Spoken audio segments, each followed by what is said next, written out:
Dread and Promise, which it says confronts similar topics as those discussed in this course. It will be tomorrow morning, 18th of January, 9:30 a.m. in the Lecture Theatre 1 in the new Economics building, which is just next door.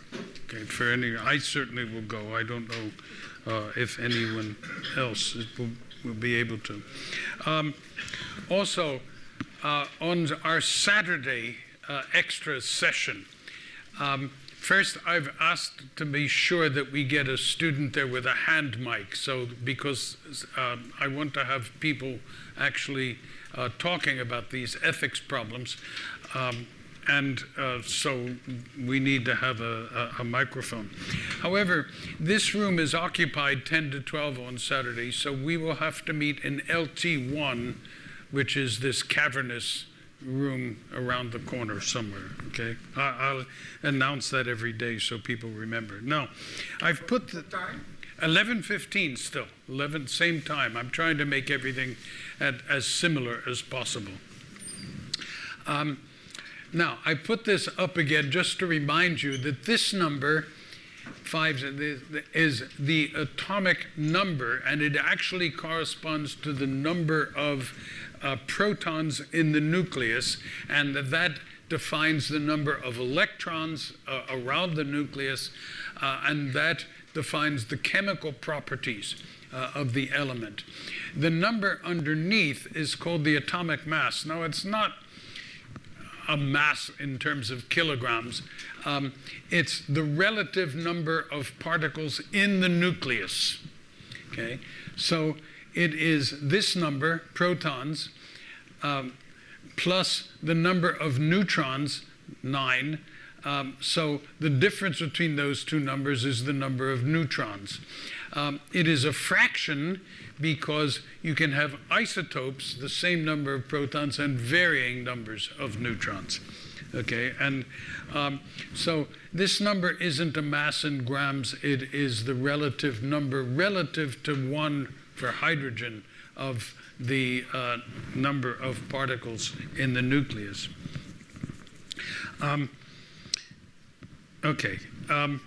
Now, we're back in the beginning of 1939. Fermi won the Nobel Prize in Physics in December of 38 and went to the United States and took up a position in early 39 as professor at Columbia in New York. He had a graduate student there who also became quite well known, named Herbert Anderson. But the university had a cyclotron, a new machine that had been built in 1936. A cyclotron is one of the earliest machines used to accelerate particles. And I'll show you a picture tomorrow of one. It's not important about how they work. But it accelerates particles to higher and higher speeds. And the bigger the cyclotron is, the faster the particles can be, the greater the acceleration. And with this new energetic beam of generally protons, they could bombard beryllium and knock neutrons out, just as they had done previously with a radium source and beryllium. However, in this case, since you could change the energy of the beam, you could change the energy of the neutrons, and so they could control that, which was very interesting. And now with this cyclotron, Fermi and Anderson, working along with Leo Szilard and Walter Zinn, again, tremendously famous people, bombarded uranium with neutrons. And they showed that you did indeed get fission, which is the first product. And moreover, that extra neutrons were produced. And it is whether extra neutrons are produced and how many that determines whether fission and therefore a reactor or a bomb can be made. And I will discuss this over and over again because the number of neutrons produced in fission determines whether you get a reactor or a bomb. In a reactor, as we shall see, it cannot, because of the way it's made, it cannot undergo a nuclear explosion. It can, it generates a huge amount of heat, and that heat is taken away by a coolant. And if that coolant goes away, then it gets so hot that it blows up. But that's a chemical explosion. And that, as we shall see, is peanuts compared to a nuclear explosion. It cannot explode under nuclear, and we'll get to that. Now, in uranium down here, the most common isotope is uranium-238, and that means it has 238 particles in its nucleus, and if I subtract 92 from 238, I get 146, and that's how many neutrons are in uranium. And it was thought that that's the only isotope available. But careful analysis showed that there are in fact several isotopes, and there was an isotope called U-235, which had 92 protons. It has to have 92 protons or it isn't uranium, but it only has 143 neutrons. That's quite different. However, that is a very rare isotope. It occurs in natural mined uranium 0.7% of the time. So it's very rare. 99.3% is U-238, 0.7% is U-235. There is also U-233 and 234, but in such small amounts that I won't bother talking about them. This work was published in the open literature, but soon physicists realized that that was not a terribly smart thing.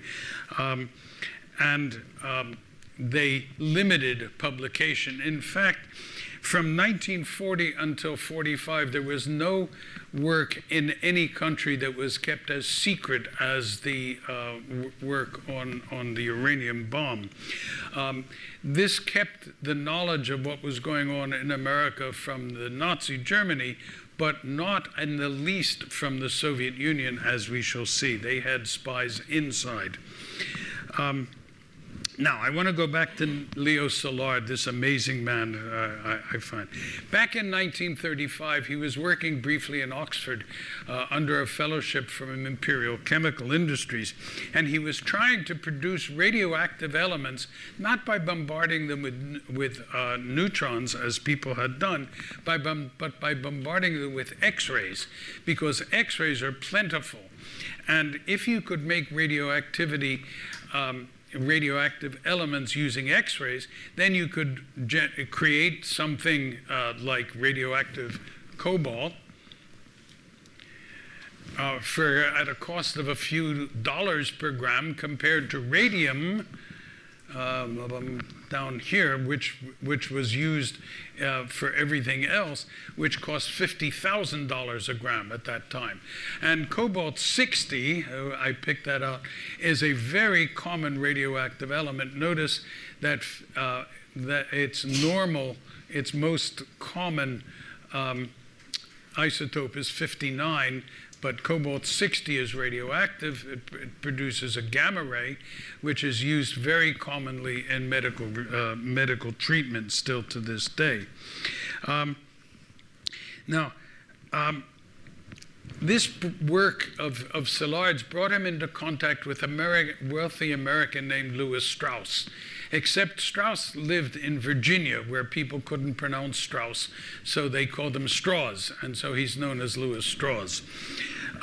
He was a very wealthy industrialist, mostly by marrying a rich woman, but also by investing carefully. And by 1937, both of his parents had died, and he was very interested in this problems of radioactive sources, and Szilard offered to give him free use of his data if he would fund Szilard's research, which he did. And after learning of the fission results in 1935, Szilard realized that this was much more important than creating artificial radioactive elements, and so he wrote back to Strauss, who did not fund his work. the energy released in fission is close to 200 million electron volts MeV per fissioning nucleus. Now that's a hell of a hard number to understand, because an EV, an electron volt, is the amount of energy an electron gets if it's accelerated through a voltage or potential difference of 1 volt. However, I can give you a rough scale, because the most powerful chemical explosion we can create generates 5 electron volts, whereas a nucleus creates nearly 200 million electron volts. So chemistry gives us 5 units. Nuclear fission gives us nearly 200 million units, a gain of almost 40 million times. That's a big, big number. Especially when you realize how many nuclei are in something. I want to show you what is absolutely my favorite number in the world. Here I have a glass of water. Okay, how many water molecules do you think are in there? Well, you don't know. The answer is an enormous number. There are more molecules of water sitting in here than there are glasses of water in all the oceans on Earth. I go out, and this number absolutely staggers me. I go out, and I can calculate it, and I did. But I go out and I look at the Atlantic off the coast here, and I think, how many times could I dip that in? And all the oceans. It's an astonishing number. So if you take this tiny little 200 million number and you multiply it by this gazillions in here, you get a nuclear bomb. Now, I want to introduce the idea of a cross-section, which is very important in physics. And this was created by Rudolf Peierls, a man I was privileged to meet many years ago, another German Jewish refugee from the Nazis. He would come to play a significant role in Los Alamos.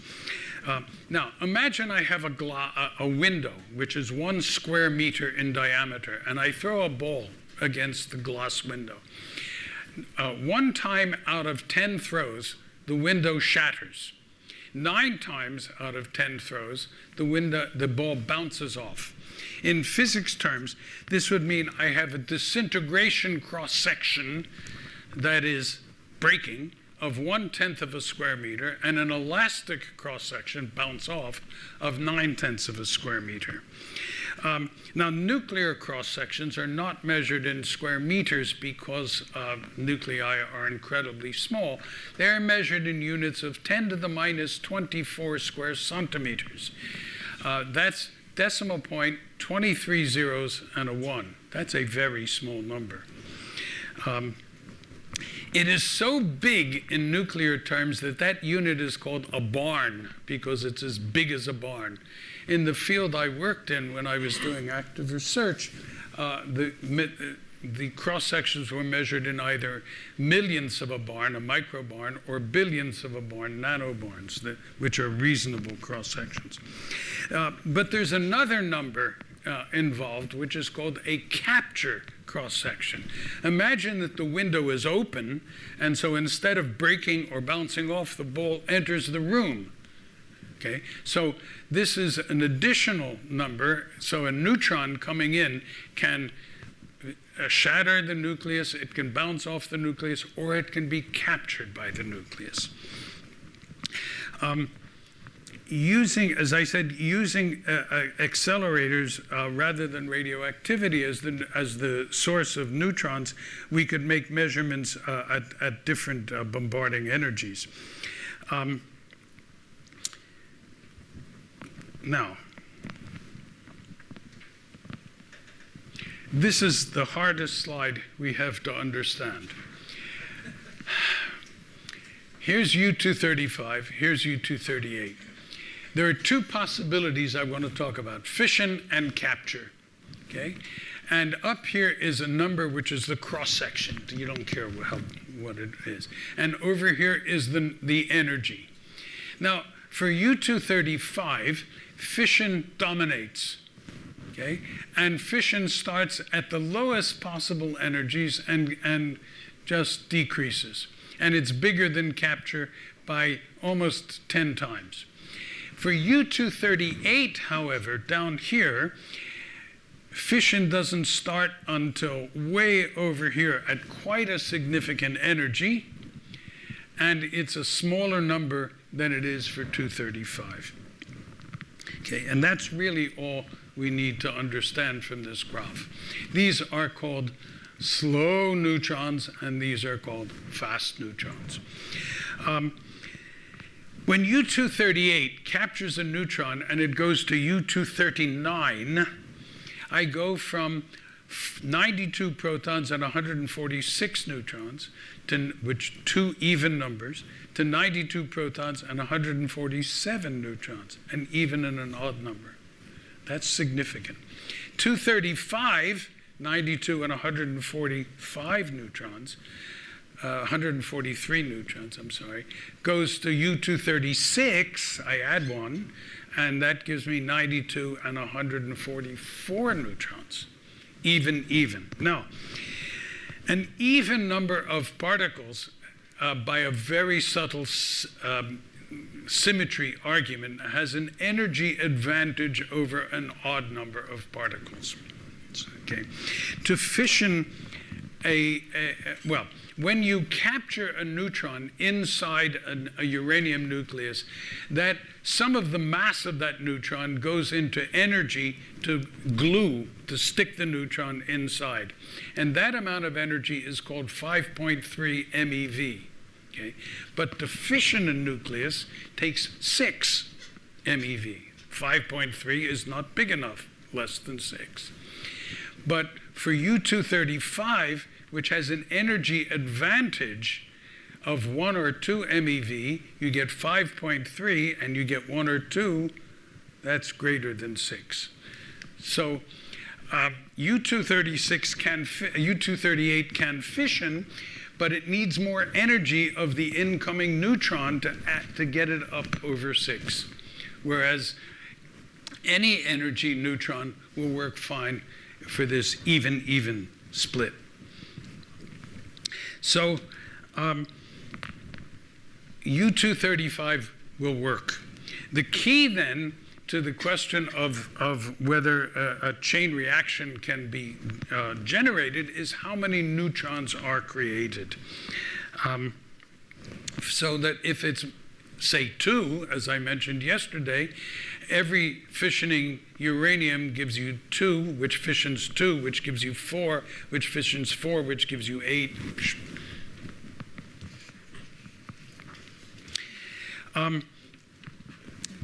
People then tried to measure the number of neutrons. The Joliot-Curies, who did not have a cyclotron but had lots of radium, tried to generate tried to measure the number. They got greater than 1. Fermi, with his cyclotron in New York, said, I think it's about 2. The number is really 2.3, but only 2.3 for uranium-235. The number for uranium-238 is less than 1. And that's why a reactor can't blow up, because there are not enough neutrons.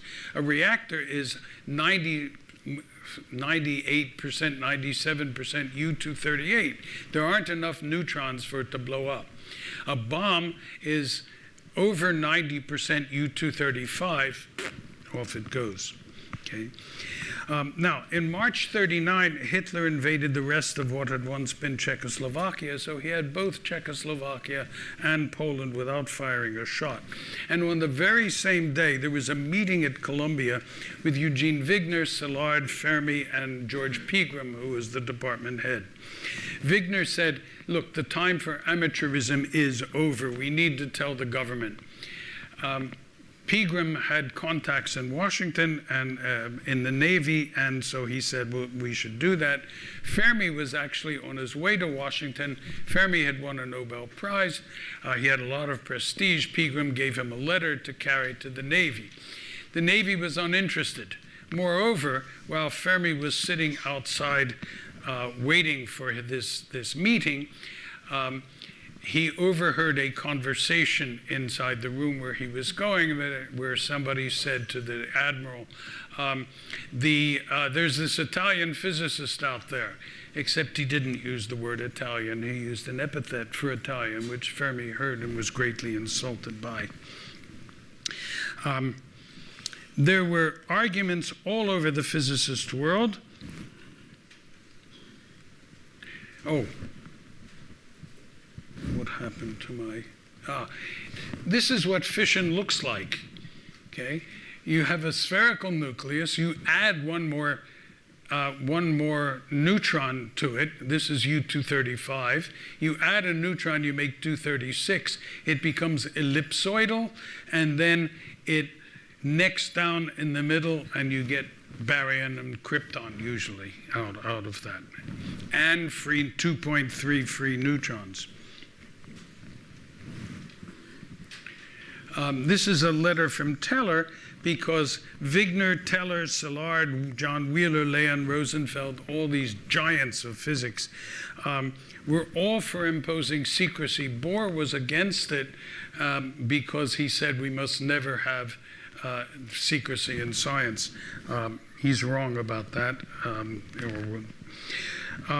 Now, once the importance of U-235 was understood, the problem was separating the 0.7% of U-235 from the 99.3% of U-238.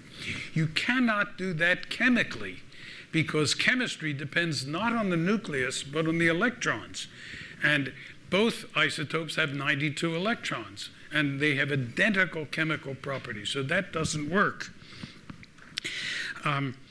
At Yale, a Norwegian-born scientist named Lars Onsager, who later won the Nobel Prize in Chemistry, described a process of gaseous thermal diffusion, which had been invented already in Germany, where you have a tube which you heat on one side and you cool on the other side. And because the lighter atoms, when they're hot, move a little bit faster than the heavier atoms, you separate them that way. This is a majorly difficult process to do, and was thought by people like Bohr that it was impossible, just too big, too difficult. Nobody had the idea that the United States would invest billions of dollars to build a plant in Oak Ridge, Tennessee, to do exactly that. Now, in April of 1939, the French Joliot-Curie published a paper claiming 3.5 neutrons per fission. The number is 2.3. Now, Joliot was a very famous man. He had won the Nobel Prize in 1935, he and his wife Irene.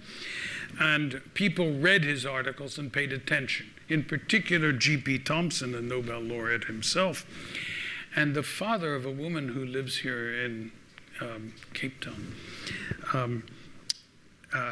He read this and understood its importance and realized what it could do in terms of a weapon. He contacted the British Air Ministry.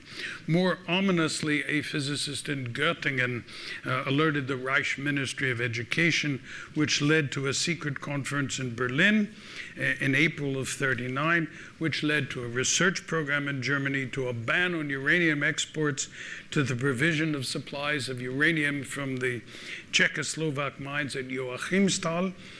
The news also reached the Wehrmacht's Ordnance Department, which studied high explosives, and the War Office agreed research should proceed immediately. The Germans were in the game.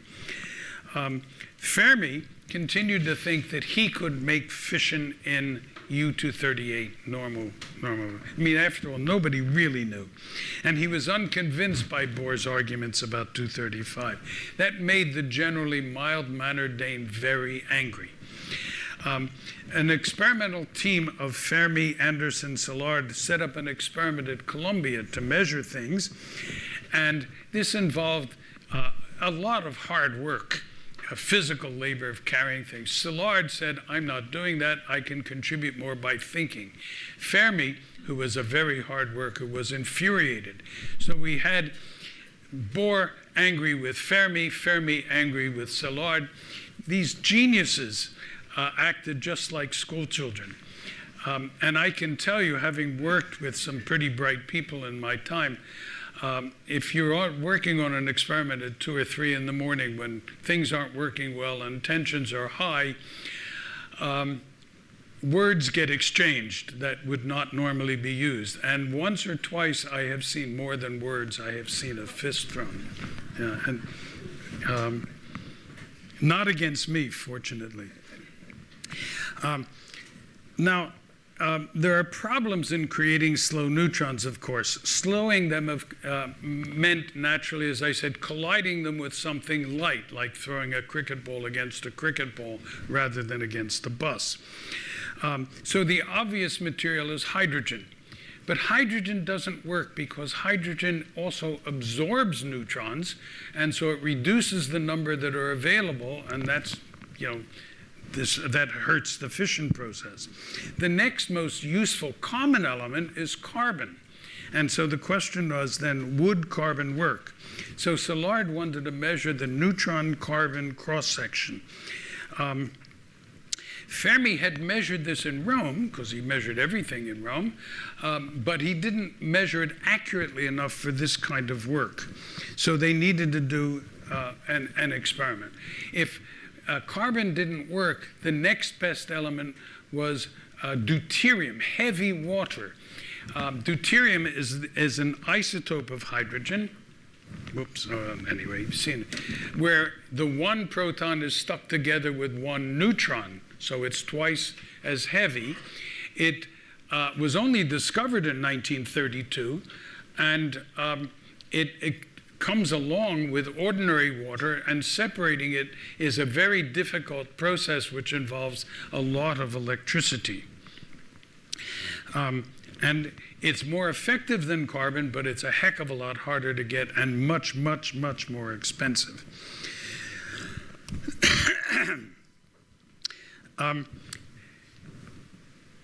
So Szilard went out to look for high purity carbon. They didn't have much money, didn't see whether high purity carbon would work.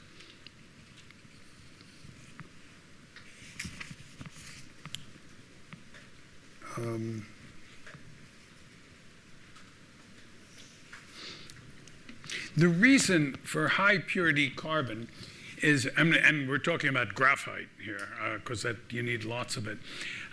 The reason for high purity carbon is if you buy an ordinary piece of graphite, it has impurities in it. And one of the major impurities is the element boron, which is the fifth element in the table. Boron is poison for neutrons. That is, it has what's called a high capture cross-section. It eats them. And so if you scatter neutrons from ordinary carbon, the boron will reduce the number. So you need high purity carbon. The problem was that Szilard realized this, and he thought, if I know it, the Germans know it, because it's nature. But really, only Fermi knew it, because only Fermi had scattered neutrons from boron and knew that it captured things. And Fermi was not any longer in Europe, because, of course, his wife and children were Jewish and subject to racial laws that Mussolini adopted in early '38. Had Fermi stayed in Rome, the world would likely be a very different place today. There's this old thing about for want of a nail, the shoe was lost, etc. For want of Enrico Fermi, Hitler never got the atomic bomb. Szilard turned to his friends Teller and Wigner for help. They were very concerned that the Belgians had the world's largest supply of uranium in their colonies in the Congo. Congo has more uranium than the rest of the world put together. What if they sold that ore to the Germans? Then Szilard realized that his old collaborator Albert Einstein was a close personal friend of Queen Elizabeth of Belgium, and maybe Einstein would appeal to her to prevent the sale.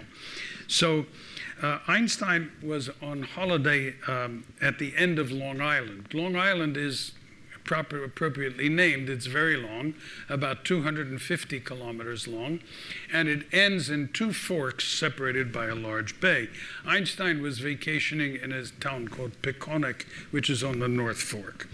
So on the 16th of July, 1939, Szilard and Wigner drove east. Szilard couldn't drive, so Wigner drove. That's why he needed Wigner to go. They got lost because nobody had GPS in those days. So, however, when they got to Peconic, they found this little 8-year-old. They asked him, he knew exactly where Professor Einstein lived. So they got there. Szilard told Einstein all about the work on uranium and the possibility of a chain reaction. Einstein was apparently quite astonished. And they spoke, of course, in German, and Einstein said, "Daran habe ich gar nicht gedacht," which is, I have absolutely not thought about that at all. Wigner insisted that the US government be informed, and after discussion, they decided to send a letter to the State Department with a letter to Belgium attached. A German draft was written. Szilard took it back to Princeton, had it translated to English, typed up, and then, it being summer, he drove off to California on holiday. Meanwhile, Szilard had a phone call from a friend of his, an economist, also refugee, named Gustav Stolper, who came from Austria, and he said he had discussed this entire affair with Alexander Sachs, a fellow economist. Sachs had contributed economic ideas to Franklin Roosevelt in the presidential campaign in 1932 and had remained a close confidant and advisor to Roosevelt. He talked to Szilard and convinced him that this matter was of the utmost importance, utmost seriousness, and should be addressed to the president and not to the State Department, and that he would personally carry a letter to the president. So Szilard drafted a letter to Roosevelt, and he posted it to Einstein. Wigner, of course, was gone, so Szilard got Teller to drive him out. Here are pictures somewhat later, of course. There's Eugene Wigner, and there's Teller. Notice this is much later. You can see what he's got on his wall. And here are Einstein and Szilard. This picture was not taken at the time. It was taken later for historical reasons, because this was one of the most important meetings in the history of the world. So they took that for historical purposes. A long letter was drafted and a final copy sent to Sachs finally on the 15th of April. These three Hungarians were very much aware at this early stage of what a devastating weapon they were talking about. And they hoped for more than just to deter the Germans from creating one. What they really wanted, Szilard especially, was a worldwide agreement on the non-use of nuclear weapons.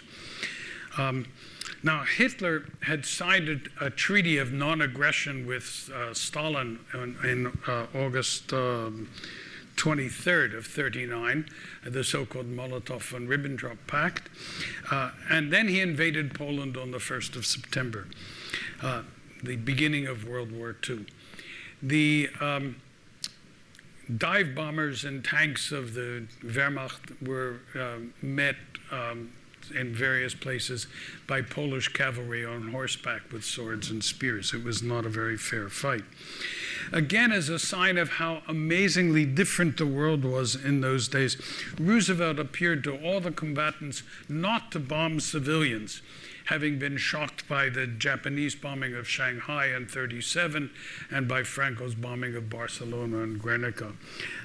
We've seen numerous cases, most lately in Aleppo, where such concerns have long since disappeared. Britain and France entered the war on the 3rd of September, and Roosevelt's schedule became very busy, so Sachs didn't have a chance to speak with him until the 11th of October. Here, oh my, I don't know what happened with that, but anyway, that's a copy of Einstein's letter, which is impossible to read. Oh, yeah, I wrote this in Mac speak and then translated it into that awful stuff that Windows does, and it obviously didn't translate very well. Sorry. By the 11th of October, though, Sachs had a meeting with Roosevelt, and Sachs liked to tell stories, and so he started the discussion.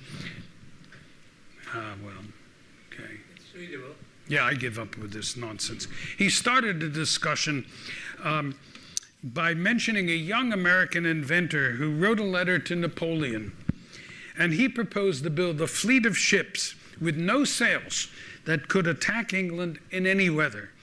He could bring Napoleon's army to England in just a few hours without fear of wind or storm. He would bring his plans to show to the emperor. Napoleon laughed at him,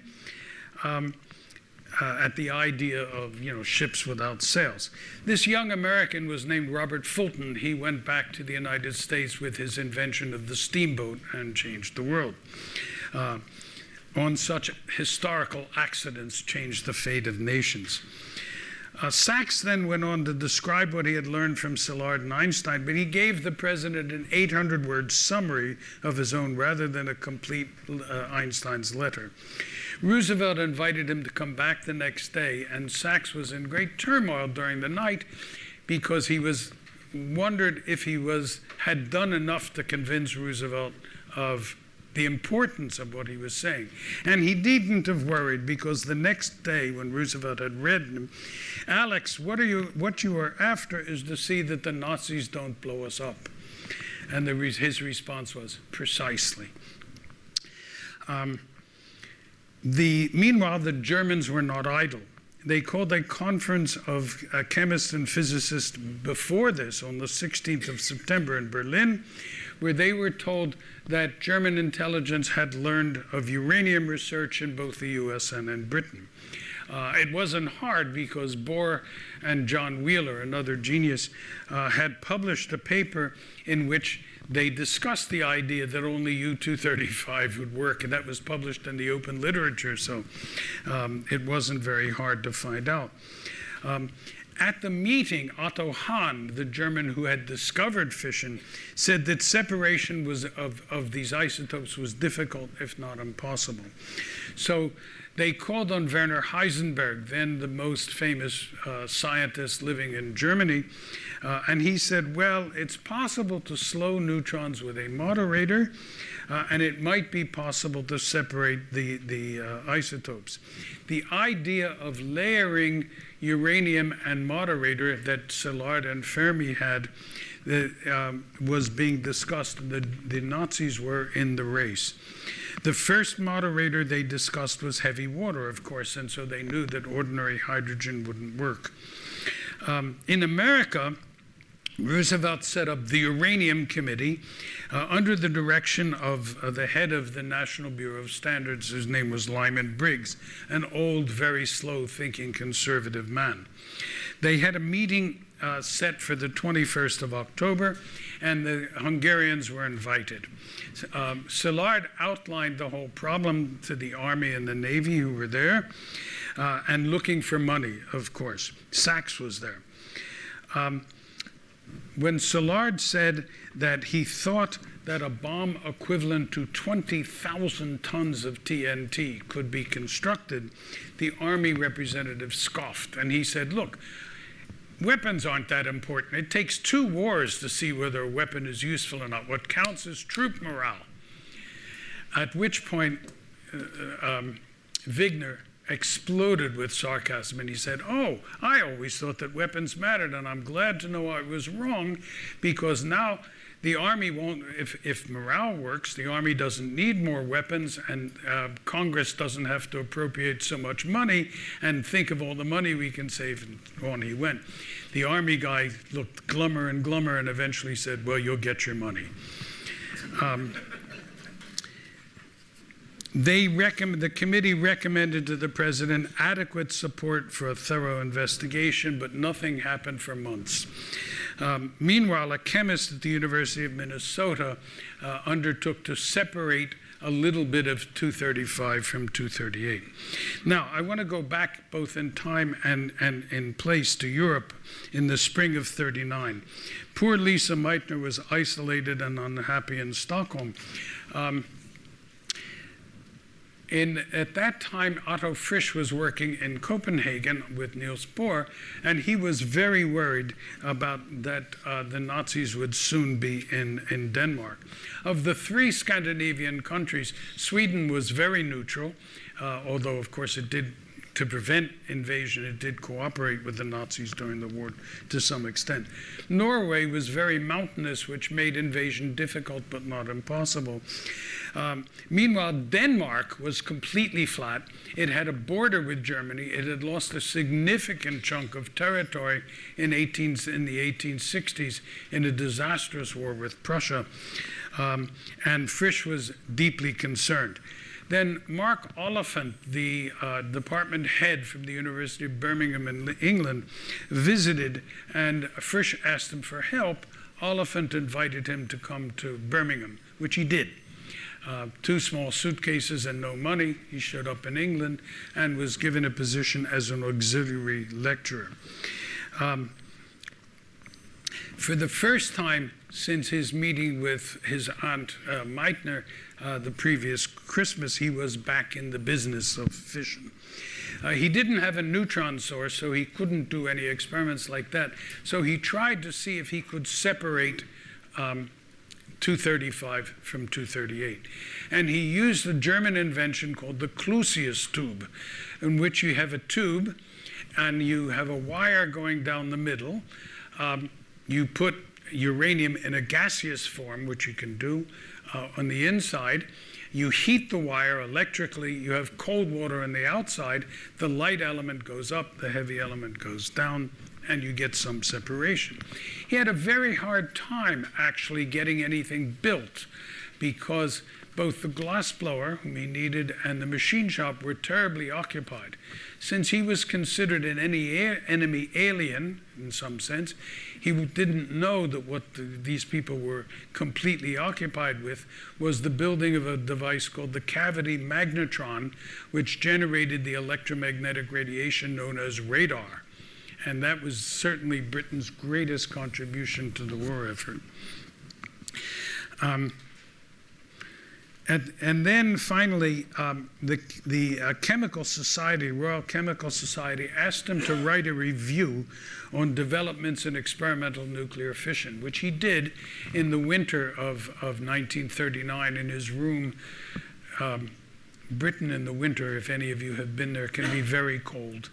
And there's not much heat. The room was 5 degrees. Water froze at night when he turned the heater off. And he didn't do much work beside that. Now, in February of 1940, he took another look at the problem, and he looked at it in the following way. I have 2 possible isotopes, U-238, U-235. I have 2 types of neutrons, slow neutrons and fast neutrons. So I have 4 possibilities. Fission of 238 with fast, fission with slow, fission of 235 with fast neutrons, fission with slow neutrons. Slow neutron fission of 238 was ruled out because it doesn't happen. Slow neutrons don't fission U-238, so that didn't work. Fast neutron fission of 238 was also ruled out because fast neutrons would scatter more than they would capture, and only very slowly losing energy. And moreover, 238 releases less than 1 neutron per fission, so it can't sustain a Number 3, slow neutron fission of 235 would work for a reactor, but not for a bomb, because it takes a long time for things to happen. For fission to occur, takes times of the order of thousandths of a second, milliseconds. That's, to the fission process, that's like millennia to a day for us. It's a huge long time, and the thing would overheat and just fizzle before that happened. But what about fast neutron fission in 235? Nobody had ever looked at that problem in that way before. Frisch shared his idea with Rudy Peierls. And these two gentlemen had calculated for 238 what they thought a critical mass would be. And that number turned out to be tons, way too big. But now with 235, if they could get some, and fission was the dominant process, how much uranium-235 would they need? That turns out to be a very easy calculation, at least, for Rudy Peierls. It's what's called the geometric cross-section. It's just, if fission dominates, all you want to do is calculate what's the probability of hitting a nucleus, knowing how many are in there and how they're distributed. And when they did that, the answer came out to be a few kilograms. All you need is a few kilograms, as we shall discuss at some length. You just need a few kilograms of U-235 and off you go. An atomic bomb was a real possibility. You would need a big plant to separate 235, but what was that cost compared to the financial and human cost of continuing the war, especially the possibility that Hitler got there first? So these two guys went to Oliphant, and Oliphant wrote to Henry Tizard, who was the head of the committee, the major committee in Britain that was considering the effects of science on the war. And of course, they immediately realized that what was clear to them was clear to the Nazi Germans as well. They may have thought of it first, although they thought they were first, but it was clear to them that brilliant guys like Heisenberg would come to understand it. While they thought of their idea as defensive, they thought of the Nazi idea as very offensive. Scientific facts are impossible to hide. They're the same in Germany as they are in the US, the UK, or anywhere. In Germany, Heisenberg was considering the same problem in late 39, before Frisch's idea in February 40. Meanwhile, in the US, Fermi and Szilard were busy waiting for money to buy graphite. Heisenberg wrote a memo in December 39 that energy possibility was certainly possible if a suitable moderator could be found, and building a reactor was possible, and the more of 235 you could get, the smaller the reactor would have to be. Enrichment, he said, was the only way to produce a bomb. So it's likely then that he understood the use of fast neutrons before Frisch did. So not only were the Nazis in the game, they were very likely ahead. Now, finding a moderator was more difficult. Germany had no source of heavy water. The only source in Europe was Norway, a plant in Norway, as a byproduct of the electrolysis of water. IG Farben owned some stock in that, and so they sent a representative offering to buy 50 gallons of heavy water from the Norwegians. When the Norwegians wanted to know why the Germans wanted so much heavy water, there was no response. So the Norwegian answer was, sorry, no sale. The French were also aware of heavy water as a moderator, and a French bank owned the majority of the Norwegian company. So they sent somebody with money to Norway to buy, and they told the Norwegians why they wanted it, in which case the Norwegians said, you can have all you want and for free. So the French flew it off to Edinburgh and then by train and ferry to France. And that was dangerous because they had a decoy plane flying to Edinburgh, which was forced down by a Luftwaffe fighter, but of course it had nothing on board. The Russians were in the game under Igor Kurchatov, who built the first Soviet bomb in 1949. They were doing experiments. They were convinced the Americans had a big secret because there was nothing being published about fission, when in the 30s lots was being published. And they would have built the bomb had they not been busy with getting the German troops off their soil. By April of 1940, the Japanese had started a research project. Science is international, even if politics is not. In April 1940, Germany invaded Norway and Denmark. There was considerable resistance in Norway, but in Denmark, there was no resistance. The Danes did form a very significant underground resistance after occupation, but they weren't suicidal. Bohr was offered refuge in the US, but he refused and he stayed in Denmark. He had helped hundreds of people to escape from Nazi Germany, and he wanted to have time to burn all the files he had. Most of those he helped were Poles, but he also sought assurance from the government that they would resist anti-Semitic laws being imposed in Denmark. And Denmark managed to save 96% of its Jewish population. This has been compared by scholars to a country just across the Baltic, Estonia, in which 99% of its Jewish population was murdered, and lots of books have been written on the difference. Bohr also helped to save the Nobel Prize medals of Max von Laue and James Franck. Von Laue was still in Germany. Franck had fled because he was Jewish. They had been given to him for safekeeping. The Hungarian refugee chemist George de Hevesy, I mentioned yesterday, dissolved the gold in acid. It's hard to do that, but there's a special acid called aqua regia, a combination of nitric and sulfuric acids, that will do so. And so 2 jars with a black liquid stayed on a chemistry shelf throughout the war undisturbed. After the war, the Swedes recovered the gold, recast the metals, and gave them back to their rightful owners. The Norwegians, as I said, fought, and the hardest resistance was in the area the Germans wanted most, which was the hydro plant. It was the last town in southern Norway to capitulate. Heavy water production was then expanded to about 1.5 tons per year.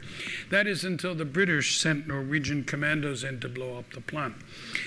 There was an abortive attempt in November of 42, which led to the deaths of a lot of the Norwegians involved. And in February 43, a commando team blew up the plant, and that ended heavy water production, at least for a while. It took the Nazis 6 months to repair the plant, after which the Americans flew bombers over and blew it up entirely, and that was the end. Why they didn't do that in the first place and save the lives of the commandos, I don't know. But the slowest and most cautious approach was in the US. Szilard chafed under the weight, and while he and Fermi were waiting for $6,000 to buy carbon. Microscopic samples of U-235 were arriving from Minnesota, and the Columbia University was used to show that Bohr was correct and that neutrons of any energy would cause fission. Eventually, the money showed up. And it showed that carbon did not, in fact, absorb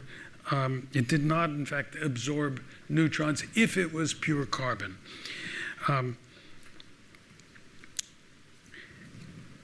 Fission could make a useful power source in a reactor. Nobody had had Frisch's idea in the US of using fast neutrons in uranium-235. Meanwhile, politics was moving along, and Vannevar Bush, who had been president of the Massachusetts Institute of Technology, MIT, was now the president of the Carnegie Foundation in New York, was a very powerful man, and he gathered a group involving the president of Bell Telephone Laboratories, the president of Harvard, James Conant, who was a chemist, Richard Tolman, a theoretical physicist from Caltech, and Carl Compton, a physicist who is now president of MIT. They formed a science advisory committee called the National Defense Research Committee, NDRC, and they wanted a direct line to President Roosevelt. So Vannevar Bush, he's not related to any of the Bushes. I'd rather not discuss. But he appealed to Harry Hopkins, Roosevelt's closest advisor, and he got an okay. And they absorbed Lyman Briggs' Uranium Committee, which was useless. Meanwhile, the British forged ahead. The Americans were the slowest to work. And Hitler's invasion of the Low Countries, Netherlands and Belgium, led to Neville Chamberlain's resignation and to Winston Churchill becoming the Prime Minister in Britain. Frisch was continuing to work with his Clusius tube. And Peierls talked to a friend of his, another chemist named Franz Simon, who was also interested in the in isotope separation, and he thought that this thermal method of the Clusius that Frisch was investigating was not as good as regular ordinary temperature diffusion. That is, what that means is if you push a gas at high pressure against a screen that's very fine, that since the lighter molecules go a little bit faster than the heavier molecules, after the screen you'll get a slight increase of the heavy. So he took a kitchen strainer and he hammered it flat. And then he took a piece of copper screening and he hammered that flat so that it had tiny little holes. He put them together and he put sparkling water vapor against it. And now carbon dioxide in the water is much heavier than water molecules. And so the water molecules should come through first. And they did. It worked. In June of 1940, G.P. Thompson, who had his own committee, changed the name of the committee to the Maud Committee to try and hide its purpose even more. Now, the name is a bit amusing, as Lisa Meitner had visited the Boers in Copenhagen and wrote and sent a telegram to the British about her trip, saying that the Boers were okay, but very unhappy about the political situation in the world. But the telegram did not come through very well. And it said, please tell John Cockcroft, Nobel laureate in Britain, and Maud Ray Kent. Maud Ray Kent. So these clever guys said, Maud Ray Kent must be an anagram, and they tried to unravel it, and they said, oh, it's radium taken, Maud Ray Kent. A few extra letters, but... and that's because they were very much aware that the Germans wanted all the uranium and all the radium they could get, and so they thought that... Okay. Well, in fact, that wasn't true. Maud Ray was an English woman who had been the governess of the Boer sons and taught them English, and she lived in Kent. But nonetheless, it became the Maud Committee. She's now a very famous woman. The war had taken a very serious turn, of course, by the spring of 19, and by the end of 1940. From the September 1940, for 8 months to the May of 41, 18.8 thousand tons of bombs had been dropped on Britain in the Blitz. Okay? That, in modern parlance, is 18.8 kilotons. It killed 20,000 people in London and 23,000 people in the rest of England. 43,000 deaths. 8 months, lots and lots of German bombers, many came. One plane over Hiroshima dropped a bomb of 18.8 kilotons, one plane, one time, and killed 70,000 people instantly. Okay? That's an example of, and I can tell you that those weapons were tiny firecrackers compared to what exists on the tips of missiles today. As I said, the Germans were busy collecting radium and uranium. They did try carbon as a moderator, as well as heavy water. And this is a very interesting aside. The testing was done by a man named Walter Botha. Botha won the Nobel Prize in